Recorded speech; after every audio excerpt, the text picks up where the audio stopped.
It would be problematic if a plane landed without notice, right? Or if it overflew our territory without any information. In such a case, you would immediately communicate with the United States, and all established protocols would be implemented. But in this case, it was notified, it was authorized, and it landed. There were no United States troops arriving, not at all. We should have been consulted? No United States troops were coming? Not at all. This authorization was granted back in October of last year, and it specifically pertained to a training matter. They have actually entered on other occasions before.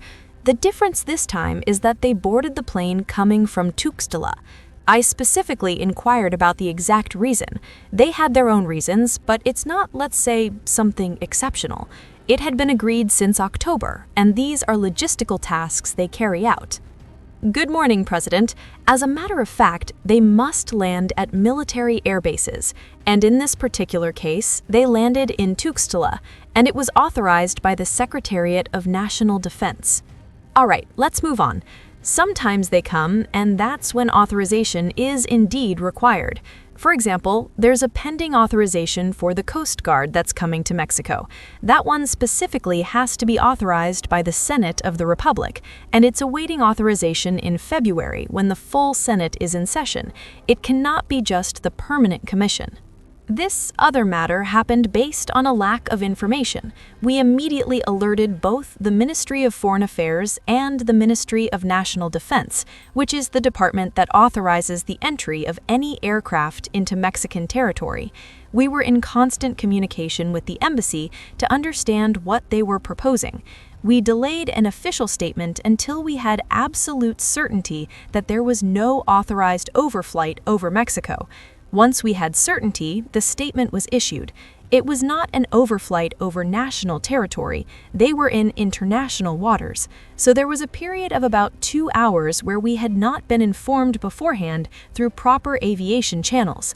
No other country had been notified either. Until we had that certainty in writing, only then was the official statement issued. So no, it had absolutely nothing to do with anything within our national territory. Let's move on. It would be quite problematic if an aircraft were to land without any prior warning, wouldn't it? Or fly over without information.